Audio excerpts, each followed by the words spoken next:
Nunca trabalhamos tanto, nem fomos tão estimulados a produzir, superar obstáculos e acreditar que não há metas inatingíveis.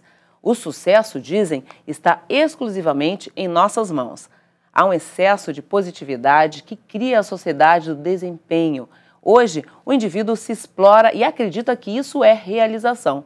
Estamos exaustos e derrubamos as barreiras do trabalho, dos estudos e das obrigações, nos esquecendo do indispensável ócio criativo e do tempo de simplesmente não se fazer nada. A chamada Sociedade do Cansaço tem sido apresentada ao mundo pelo filósofo sul-coreano Byung-Chul Han, um dos mais renomados estudiosos dos males que acometem a sociedade hiperconsumista e neoliberal. E para conversar sobre estes conceitos super contemporâneos e falar do que podemos fazer para retomar nossas humanidades, está comigo hoje o professor de Filosofia e mestre em História pela Universidade Federal de Goiás, João Gabriel da Fonseca. Seja muito bem-vindo, professor, ao #Educa. Tudo bem? Você me ouve? Sim, Rosângela, muito obrigado. Eu agradeço a oportunidade de estar aqui, para falar de um assunto tão importante e um assunto, acho que, tão atual, que acho que todos nós aqui que estamos assistindo, que estamos aqui participando, já passou por alguma situação, que envolve essa relação. Eu agradeço mais uma vez assim, o contato que vocês fizeram e vamos ter uma excelente conversa sobre o assunto. Com certeza, professor. Eu já começo perguntando o seguinte, que em uma pesquisa do Ibope em 2013, 98% dos brasileiros se disseram cansados física e mentalmente. Entre os mais exaustos estavam os jovens de 20 a 29 anos. Por que essas pessoas estão exauridas e como é que é a sociedade do cansaço descrita por Han? Bom, Rosângela, a sociedade do cansaço ela é uma expressão utilizada pelo Byung-Chul Han, que é como você colocou, um filósofo sul-coreano, professor na Universidade de Berlim, ele vive na Alemanha há bastante tempo e que trabalha esse conceito para tentar designar as consequências de uma sociedade do desempenho. Na verdade, o termo expressão sociedade do cansaço está relacionado ao século XXI. E, de fato, os dados não mostram o contrário. Justamente, os dados colocam que nós vivemos uma sociedade que estamos aparentando as consequências de uma época de superestímulo, de uma sociedade que nos convoca a todo momento a estar felizes, positivos, a viver um excesso, às vezes, de tarefa, uma multitarefas, que é típica dos anos 2020, dos anos 2000 e, claro, da sociedade do século XXI. Mas eu quero até fazer uma consideração, Rosângela, porque, às vezes, quando a gente pega desapercebido e lê a obra do Byung-Chul Han, você fala assim, mas isso aí não é uma questão só do nosso tempo, Tem pessoas cansadas em todas as épocas, vamos assim dizer, com certeza. A classe trabalhadora, numa sociedade do consumo, numa sociedade da desigualdade, é explorada, com certeza, a exploração do trabalho. Mas o que ele nos coloca é que existe uma preocupação de um cansaço do ponto de vista intelectual, não meramente físico, de um esgotamento de indivíduos que até mesmo não realizam atividade de trabalho. Até mesmo jovens, estudantes, pessoas que não trabalham ainda formalmente, como nós trabalhamos, mas que também já têm uma certa consequência desse mundo, desse hiperestímulo. Então, na verdade, essa expressão é usada pelo Byung-Chul Han para designar as consequências de uma nova era, de uma sociedade da informatização, que, como ele mesmo coloca no livro, é uma sociedade onde a gente vê mais shopping centers, aeroportos, pessoas felizes, pessoas motivadas, e que, na verdade, não passa de uma grande aparência, de uma grande situação que tem consequências enormes, assim. E falo isso particularmente porque nós vivemos uma sociedade do século XXI onde nós somos obrigados a ser, mais ou menos, assim, agentes de nós mesmos, o Byung-Chul Han usa muito uma expressão que o Barack Obama, ex-presidente dos Estados Unidos, usou uma certa vez, yes, we can, sim, eu posso. É uma sociedade dessa, da autoafirmação, que é o que me parece, virou uma regra cotidiana. É bom estar positivo, motivado, sim, isso é importante. Mas até que ponto essa motivação não passa, na verdade, de uma grande farsa, de um grande projeto que nós estamos tendo consequências assim profundas? Essa é a questão. E, professor, o Han também compara outras épocas e pensadores com a atualidade, E diz que no século XXI nós enfrentamos uma epidemia neural, com patologias psicológicas, indivíduos fracassados e deprimidos. O que mudou nas relações humanas e no mundo do trabalho no último século? O que você acha? Certo, eu particularmente acredito que nós não fomos educados, pelo menos essa geração do final dos anos 90, início dos anos 2000, a fracassar, a errar, né, a bater de frente com o erro mesmo, com os nossos fracassos cotidianos, que são tão comuns, né? Eu costumo dizer, e eu falo isso para os meus alunos, que a tristeza, tal como a felicidade, ela faz parte da vida. Né? São estados de espírito que momentaneamente temos ou não temos. Né? Então, ter o fracasso, o erro, o não, receber o não, estar lidando, por exemplo, com determinadas questões de incertezas, isso me parece que não foi a regra da nossa educação. E vinculado a isso, os meios de comunicação de massa, a estrutura educacional, constrói uma sociedade preocupada justamente em estar sempre positivo, né? Onde me parece que vencer é a regra sine qua non desse jogo, a única forma possível, a única saída. E os dados psiquiátricos, né, principalmente dessas chamadas doenças neuronais, que o Byung-Chul Han trabalha muito, assim, de maneira muito bonita na obra dele, é um sintoma dessa sociedade. A gente pega dados atuais, eu até busquei aqui para a nossa entrevista algumas questões nesse nível, nós temos dados atuais assim, que são assustadores. No Brasil, há uma possibilidade de cerca de 12 até 13 milhões de pessoas que têm depressão, que vivem e convivem com a depressão. Não necessariamente são pessoas tratando depressão, mas que têm diante do fato. Eu acredito que até que o número possa ser maior, né? Porque há pessoas que também não foram diagnosticadas, né, com a depressão. Então, ao que me parece, não saber conviver, não ser sido ensinado, né, e ser empurrado, eu diria, de maneira coercitiva, né, pela família, pela mídia, pela escola, pelas instituições no qual nós convivemos, a sempre vencer, é um desses problemas. Então, é muito comum ouvir, por exemplo, dos jovens, né, uma cobrança excessiva de si próprio. Às vezes não é preciso, Rosângela, nem eu como professor estar cobrando um aluno, às vezes em sala de aula. Já existe toda uma estrutura de excesso de expectativas sobre a conduta desse jovem, né, que já dá uma pressão sobre-humana. Professor, ou seja, me parece que antes mesmo de nós estarmos em sala de aula, o jovem já chega com uma expectativa tão grande, onde me parece que a frustração, o erro, um equívoco, um desvio de rota não está previsto, né? Ou seja, não pode ser dado. Professor, isso é mundial, acredito, né? Porque isso é muita filosofia norte-americana, né? Que não aceita o perdedor, né? O loser, né? Super discriminado. Perfeito. Você pode comentar um pouquinho a respeito disso? A gente, infelizmente, foi construído nisso, né? Me parece que dentro das regras do jogo, e qualquer jogo, né, tem isso, né? A derrota faz parte, né? Não significa que ser derrotado é uma condição de simplesmente pessoas que não querem mudança, não é isso, né? Na verdade, que nós podemos também errar, né? E ao que me parece, o erro me foi retirado dessas regras do jogo, né?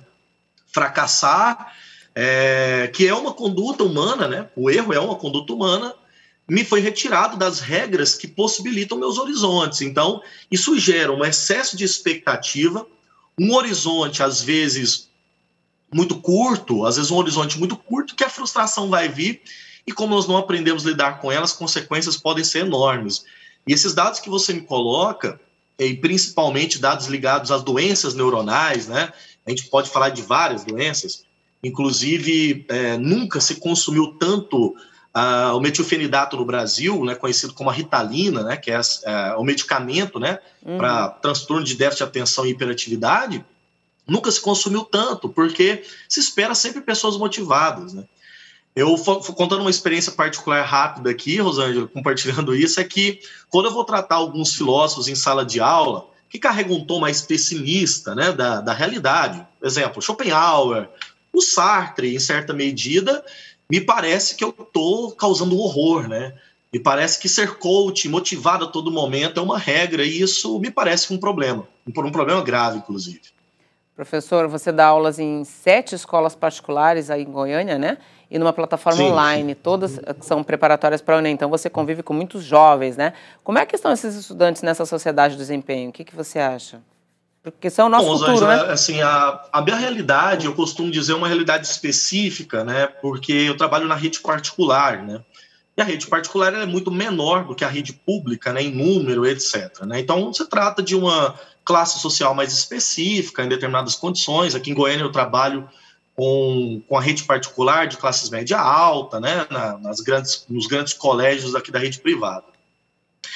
E é claro que a gente não pode nunca desconsiderar a condição social histórica de cada aluno, da sua origem, né, da sua classe social, mas ao que me parece existe um modelo geral, né, um modelo geral de educação, e isso não é um sintoma só brasileiro. Inclusive o modelo brasileiro é um modelo sul-coreano adotado, né, por países, né, neoliberais no mundo, e que provoca um conjunto de consequências que, na minha concepção, elas são muito graves. Na minha realidade própria, e é isso falando mesmo dessa rede particular, nós temos alunos de todos os tipos, né? Nós temos, mas a regra geral, né, de uma espécie de média comum desses alunos que aqui tem, e que também tem no Rio de Janeiro, acredito que também está espalhado por todo o Brasil, é de alunos que se cobram muito. Alunos que têm um excesso de disciplina, né, sobre os resultados que virão a ser muito grandes. Da minha realidade própria e, claro, né, do meu local de trabalho, etc., há uma expectativa muito grande dos pais dos alunos sobre o que eles vão ser. Né? Então, não necessariamente do jovem. Então, da onde parte, às vezes, essa autocobrança que o jovem faz de si próprio? Geralmente de uma expectativa externa, né, vindo de família, vindo de alguma outra coisa, a não ser ele próprio. Então, a geração que tem hoje na adolescência, dos seus 16, 17 anos, convive muito com esse excesso de expectativa de alguém que tem que, abre aspas, se dar bem, né, ou vencer na vida. E o que significa isso, né, vencer na vida? Se não um projeto que, às vezes, ele vai tolir com qualquer forma de individualidade e liberdade pessoal, né? Porque vamos imaginar, se eu, particularmente João Gabriel, não conseguisse ser um médico na vida, quero que meu filho seja. E isso constrói sobre o jovem uma pressão desumana. Pressão desumana porque existe um acompanhamento psicológico feito nesses grandes colégios, na rede particular pelo menos, muito grande. A quantidade de alunos que fazem tratamento para depressão, né, para síndromes de variados tipos, né, por conta desse tipo de conduta, é muito grande. É muito grande. Eu falo comparando o momento que eu estava no ensino médio, ali no começo dos anos 2000 até 2007, 2008, com essa geração agora.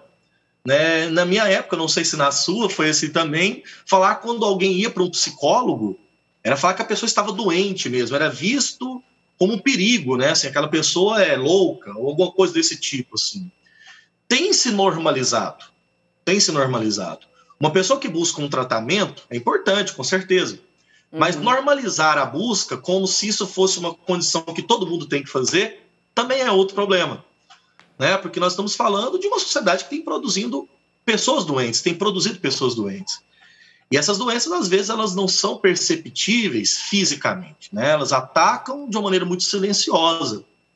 E aí, Rosângela, concluindo a sua pergunta, mostra por que o Brasil hoje, no ranking da ONU, da OMS, em número de suicídios, está lá no alto. O Brasil, nos anos 90, ocupava a 44ª posição em número de suicídios, e hoje é o país que ocupa a 8ª posição.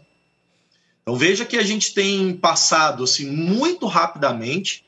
Na América Latina, para você ter uma ideia, o Brasil é o país da América Latina com o maior número de pessoas, né, comparado por habitantes, né, fazendo a média, com depressão. É uma quantidade muito grande, cerca de 12 milhões de pessoas que convivem com essa doença. Nossa, é bem preocupante, né, professor? E você dá aula para alunos de escola particular, e eu acredito que seja um pouco diferente de alunos de escolas públicas, né, que não deve ter essa cobrança imensa, né, dessa rapaziada da escola particular, que você acha, concorda comigo?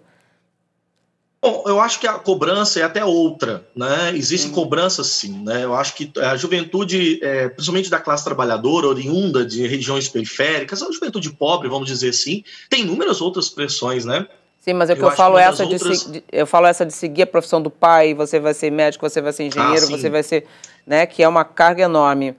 Com certeza, com certeza. Isso aí é diferente, né? Porque se trata de realidades, às vezes, muito díspares. Mas, de qualquer forma, a cobrança ela está muito sobre os jovens, e aí a classe trabalhadora, acho que a cobrança ela é real, né? A cobrança do existir, né? Do ter um emprego.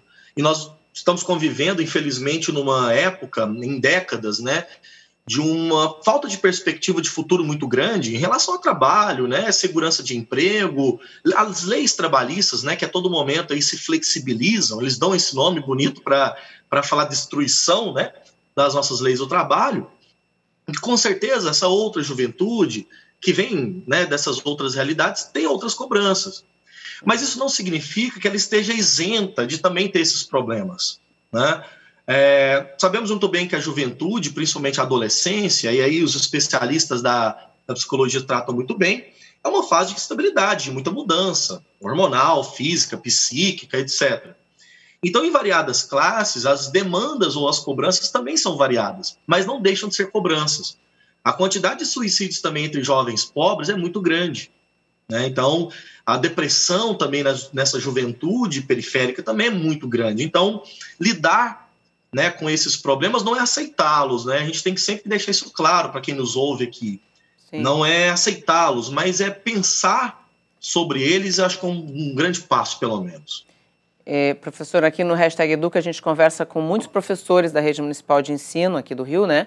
E onde não são raros os casos de burnout. Eu gostaria que o senhor comentasse sobre essa síndrome, né? E se realmente isso também atinge aos professores, esse esgotamento todo e essa cobrança também. Perfeitamente. Rosângela, o Herbert Freudenberger foi quem construiu esse conceito, né, de síndrome de burnout. Ele é um alemão, usou essa expressão, vinda do inglês, para uma espécie de queima total. Né? A tradução literal para burnout seria essa, queima total, pifar.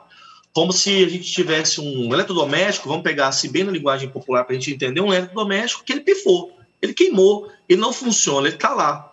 Está lá fisicamente, está parado, mas ele não funciona. É um carro que fundiu o seu motor, entende?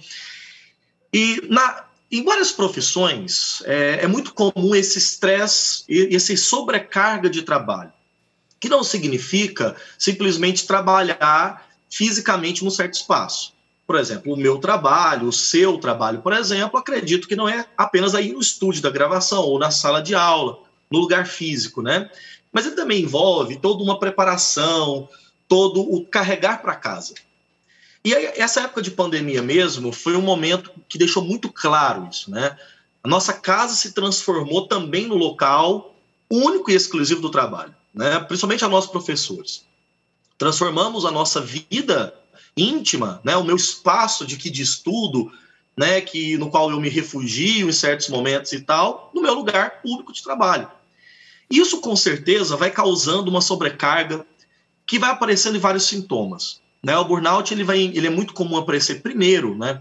No que a gente chama de procrastinação, né? Diante de certos acontecimentos. Então, você vai sentindo um excesso de cansaço, mas você não cuida, então você vai deixando.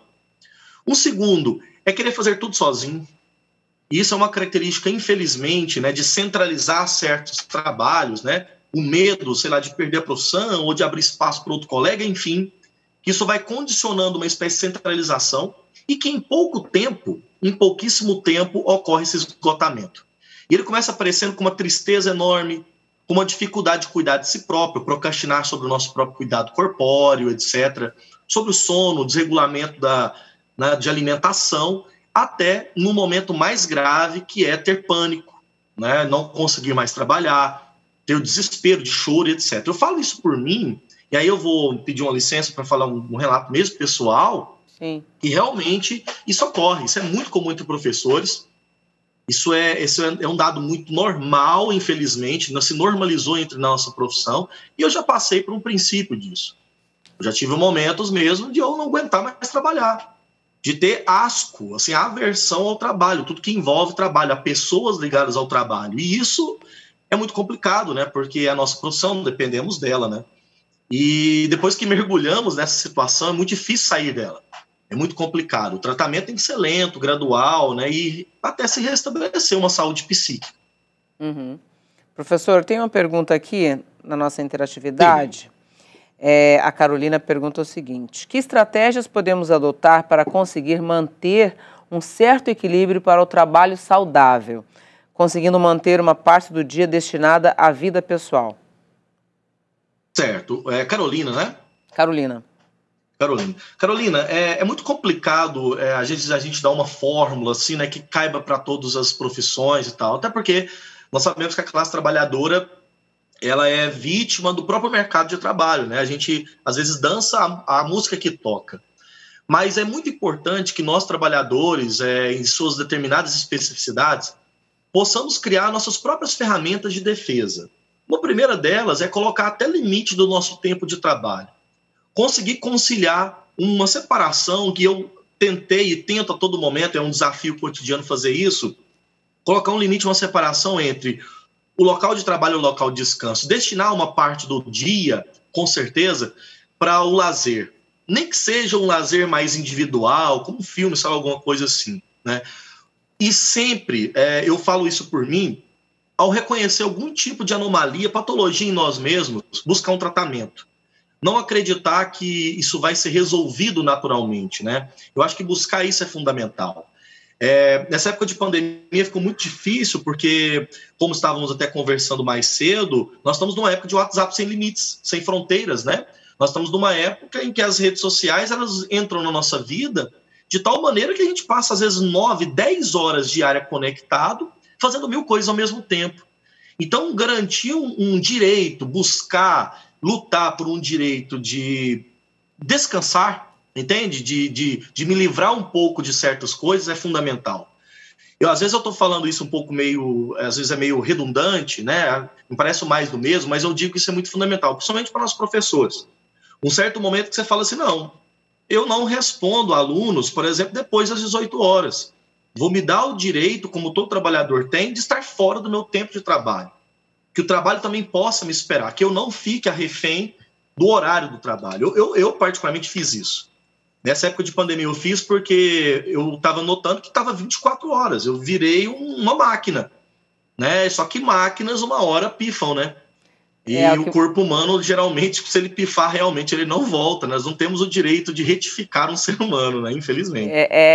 Justamente é o que muitos professores e colegas meus que trabalham em casa, em home office, falam, né? Eu estou trabalhando mais do que se eu estivesse saindo de casa para trabalhar, né? Porque em casa realmente a gente não desliga. Você tem uma enorme de uma disciplina, né, professor? Agora, além dessas... Tem que se criar. É difícil, né? Muito. Além dessas cobranças excessivas, assim, da culpa por a gente não fazer tudo o que a gente poderia fazer e de sempre sermos protagonistas, o Han fala do medo que as pessoas têm hoje de quem é diferente, né? O senhor percebe isso nas gerações mais novas? Ou, ao contrário, há uma resistência natural da juventude em manter a autenticidade, a individualidade? O senhor percebe isso? É complicado, assim, porque a obra do Han é uma obra muito rica, eu diria teoricamente. Então, inclusive, é bom que essa entrevista é um convite às pessoas lerem. Se me dê licença, só para apresentar. O livro é um livro muito pequeno. O livro foi publicado aqui no Brasil no ano de 2015, pela primeira vez. Ele é um livro que tem, no total, 78 páginas numa edição de bolso. Então, não é uma obra que vai dispendiar. Eu até costumo dizer, né, o Han acertou, né, o jeito que ele critica pela estratégia certa, né? Numa obra curta, numa geração que quer tudo muito curto, né? A linguagem dele é simples também, não é uma linguagem tão rebuscada. Mas o Han trabalha de maneira muito fundamental a noção de desempenho. E aí a gente precisa entender a juventude nisso, né? O que é o desempenho? O desempenho é diferente das sociedades anteriores, do mundo da disciplina, como Foucault falava, né? Onde você tem as instituições que te vigiam, que te punem. Nós criamos uma autopunição. Então, por exemplo, eu não preciso de ter uma câmera me vigiando a todo momento. Eu mesmo faço isso de uma certa maneira, até por disposição própria, de me vigiar. nas redes sociais, apresentando tudo que eu faço, abrindo a minha vida íntima para todo mundo, etc.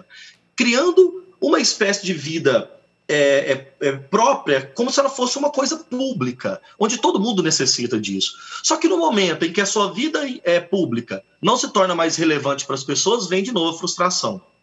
Então essa juventude, acredito eu, e aí a parte da análise do Ram, era uma juventude da positividade. Só que essa juventude da positividade não está propícia para a noção do diferente, simplesmente em aceitar o diferente, mas criar uma espécie de normatização criada em certos padrões de comportamento. Não é físico, não é estético, é de pensamento. As redes sociais, por exemplo, se a gente pega as grandes plataformas, como o Facebook, o Instagram, etc., as outras, né, as clássicas, né, elas condicionam uma espécie de perspectiva de vivência, de aparência de ser, que me parece que é a mesma coisa, né? Tudo é um grande espetáculo. E esse espetáculo, quando não é absorvido, gera uma frustração enorme. Então, a juventude, aí eu falo assim, a grosso modo, né, envolvida nesse mundo das redes sociais, de acordo com o próprio Ram, e aí eu concordo com ele, tem vivido essa noção, né? A noção de individualidade, de privacidade, virou um problema. Nós não temos privacidade, nós não temos tempo livre para cuidar daquilo que ninguém precisa saber, entende? A vida sexual, a vida íntima, a vida amorosa, as relações interpessoais, me parece que viraram uma cena de um filme que tem que ser passado em horário nobre, né, para todo mundo ver, aplaudir, etc. Né? É o mundo da lacração, né? E é isso, como essa expressão que está na internet, é um mundo que pode carregar consequências inimagináveis, inclusive mentais, a curto prazo. Nossa. Professor, a gente está se encaminhando para o final do programa. Falei para você que ia passar super rápido. A gente vai ter que marcar outra conversa com você, viu? Agora tem uma pergunta. Que isso? Tem a pergunta da professora Simone, que é o seguinte: vamos responder rapidinho para dar tempo da gente. Sim. Tem uma outra pergunta aqui no final. Professora Simone, trabalhar com a psicologia positiva é incompatível com essa sociedade de desempenho? Ela Não, na verdade não é incompatível, né? Nós temos que saber até onde vai os limites dessas psicologias, dessas fórmulas, né? Eu costumo dizer que a vida não tem fórmula alguma que se encaixe nela perfeitamente, mas a gente tem que saber os limites. Até onde vai, né, determinadas fórmulas de ser e de viver. Eu costumo dizer, por exemplo, que a autoajuda, ela tem um limite muito curto, ela tem um tiro muito curto, aquilo descansa, aquilo acaba, aquilo é rotativo. Então, acreditar que essas psicologias vão conseguir ser uma fórmula para a vida de todas as pessoas, como se fosse um manual a ser seguido, esse é um grande equívoco, até uma certa infantilidade, né? Mas veja, para quem produz essas formas, não é infantilidade, existe uma intenção por trás disso, né? Porque comove. Eu sempre costumo dizer, para concluir, problemas complexos merecem sempre soluções também complexas. Às vezes a gente dá uma resposta muito rápida, certeira, para um problema que é muito grave, é recair num erro, né, e ter mais consequências ainda. Professor, para terminar, eu gostaria de saber como as escolas podem formar mais indivíduos em vez de preparar somente futuros trabalhadores. 1 minuto. Ok. Rosângela, eu vou ser bem direto. Submeter a nossa lógica do ensino a essa vontade de aprovação de vestibular e cursos concorridos não vai ter outra consequência no CS. Eu acho que a primeira questão é uma proposta de uma reforma profunda na educação e até no nosso modelo de sociedade, que não espera da juventude simplesmente números, né? Que se forme cidadãos mesmo, que dê autonomia, liberdade, que esses indivíduos possam formar-se, né, sem tornar-se dependentes de tudo. Eu acho que as escolas são capazes de fazer isso no momento que elas estiverem interessadas realmente em uma mudança profunda na sua própria estrutura. Porque enquanto reproduzir um velho modelo, né, de reprodução escolar, de valores, etc., nós vamos estar remediando um problema que está bem anterior. Então, assim, é possível? Com certeza, com certeza. Eu acho que a gente não pode nunca jogar essa toalha e falar, não, já era, vamos sucumbir a como o sistema coloca, mas é possível mudar e para isso há muita disposição. E eu acredito muito que a juventude possa fazer isso. Com certeza, professor. A gente volta a conversar uma outra hora com você, que foi muito proveitoso, tá bom? E você que nos acompanhou. Rosângela, eu agradeço de coração, tá? Fico à disposição para uma nova oportunidade, tá? Agradeço a todos que estão aqui nos acompanhando e muito obrigado mais uma vez. Ok. Obrigada a você que nos acompanhou até agora e até a próxima semana com o #EducaEmCasa. Tchau, tchau.